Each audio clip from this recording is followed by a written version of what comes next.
This is the Galaxy Z Fold 2 extensive full review after 1 week of heavy use and testing. You guys, this phone is so freaking cool, I can't even contain myself. I am so excited to talk about this thing. Chill, bro, it's just a phone. You watch your little mouth, tiny bro. What are you gonna do about it?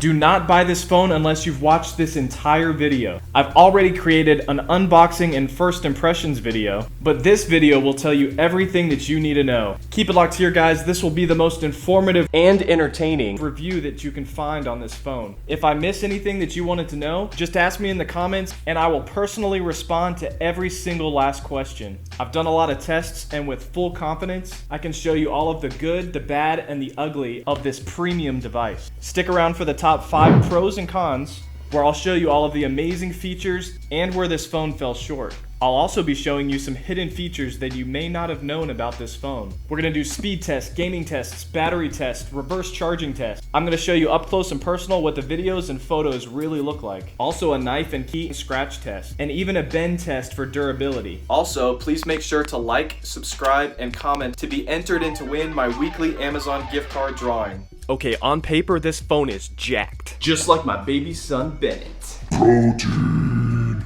Exclusive interview with Bennett later in this video. It's got a 6.2 HD Plus Super AMOLED display on the cover with a resolution of 2260 by 816 pixels with a density of 386 pixels per inch. Bro, huh? That's some sick pixel density, bro. Thanks, bro. Yeah, no problem. For the main screen, a QXGA Plus Dynamic AMOLED 2X display with a 120Hz refresh rate at 2208 by 1768 pixels, with a density of 373 pixels per inch. Overall, the dimensions closed is 6.2 inches by 2.6 inches by 0.66 inches thick. Overall, the dimensions open are 6.2 inches by 5 inches by 0.27 inches thick. It's got 5G, Snapdragon 865, a 64-bit octa-core processor with speeds over 3 gigahertz. It's got 12 gigs of RAM, up to 512 gigabytes of built-in storage. The 512 gigabytes is in select markets. A micro SD slot for expandable storage, and a fingerprint scanner. This phone weighs in at 9.9 ounces, a 10 megapixel selfie camera on the cover screen, Hashtag selfie. Never do that again, Bennett. a 10 megapixel selfie camera on the internal screen, and a 12 megapixel ultra-wide, wide, and telephoto camera on the back. The cover screen is reinforced with polished Corning Gorilla Glass Victus.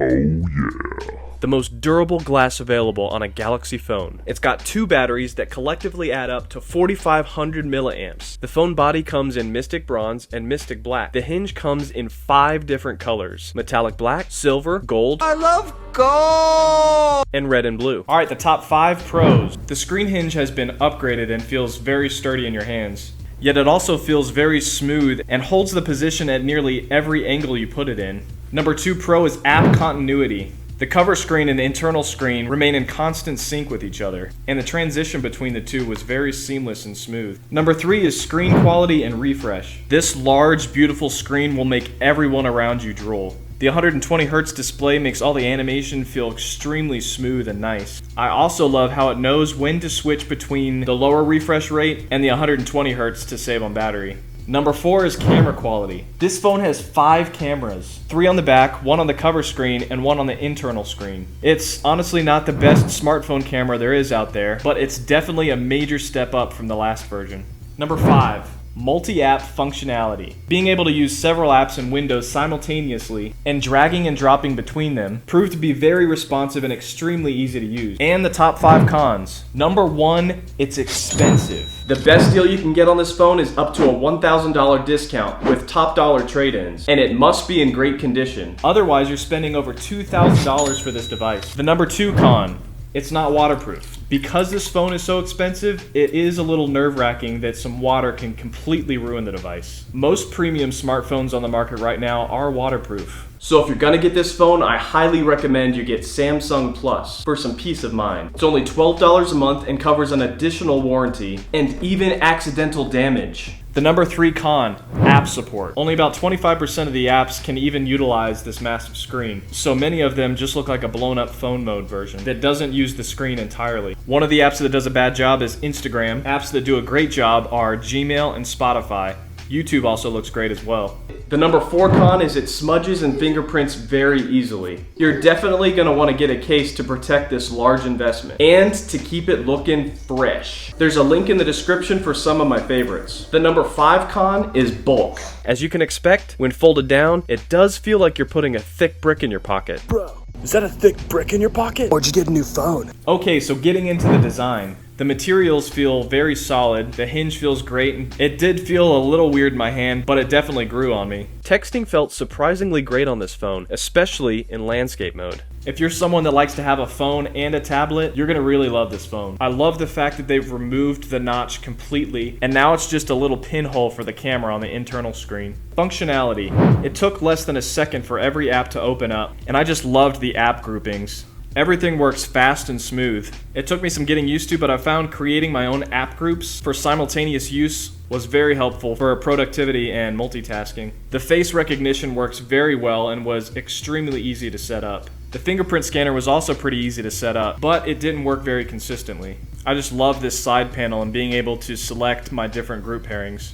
This button in the center, if you drag to the center, you can drop it in for a little pop-up. You can move that around, and then you can even set the opacity of that window.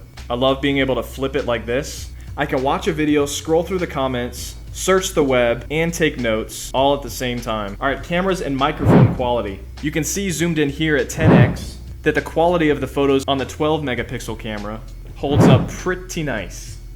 Here's a zoomed in sample of the video with the sound recorded from the device's microphone. This is what it looks and sounds like on the Z Fold. The quality looks a little bit sharper, at least on the screen it does. This is the video and sound quality on the Z Fold 2 selfie camera. Here's a shot using the ultra wide angle, the wide angle, and the telephoto. Now if we magnify 5x, you can see that the quality still holds up pretty well on this tire and on the grass. Here's a 4K video shot with the main camera, and here's what it looks like at 5x. I love when you flip it in this mode. At the same time, you can review the photo you last took. I also love this button right here where you turn that on and you can actually see on the other side what the photo is going to look like. And this is the quality of the photo with the selfie camera. Wow, you can see in HD every single part of my patchy beard. That's pretty cool. The display quality was pretty nice. In here you can manually turn on whether you want the high refresh rate or not. I'm just going to leave it to adaptive because I think that it probably does a better job than I do determining that. Overall, the speaker quality sounded great and tested at 94.9 decibels at maximum volume. How many decibels is this, Daddy-O? How many decibels is...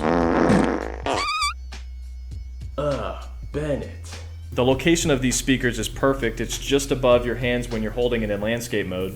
Alright, so the battery. I did a test streaming 1080p video on YouTube non-stop, and the battery lasted for 12 hours. Using the fast charger, it took about an hour and 15 minutes to recharge. So I tested the wireless charging by putting my iPhone on the back of this device. First off, you have to swipe down from the main screen and turn on wireless power share. When I flipped it over, it took me a while to figure it out because I actually have to put the phone that I'm charging partially up against the cameras in order for it to read it, based on the location of where the battery is. Games on this device look absolutely amazing on this AMOLED display. At 120 Hz refresh rate, the gameplay feels extremely smooth.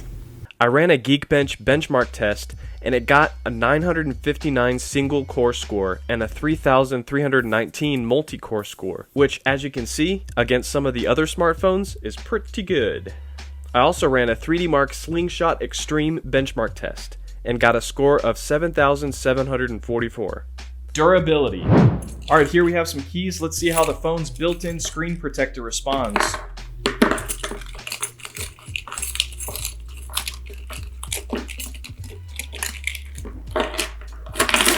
Alright, so just the typical rubbing of the keys, the phone holds up pretty well. Here we also did a knife test using a butter knife to also test its basic scratchability. That's not a knife. You can see with the basic normal pressure, it holds up pretty well.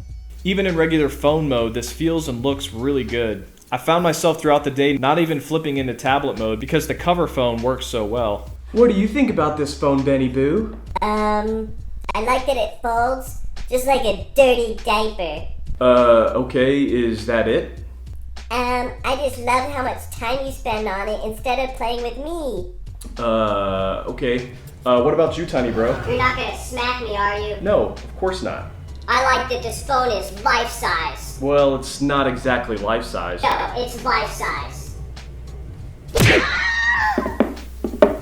Overall, guys, I think this is an absolutely great smartphone / tablet. If you're in the market for both a smartphone and a tablet, I highly recommend this. But $2,000 is a lot of money. Do I think it's worth it? Yeah, it's definitely worth it. Guys, please make sure to like and subscribe to be entered in to win my weekly Amazon gift card drawing. Thanks for watching, guys. I love you guys. God bless.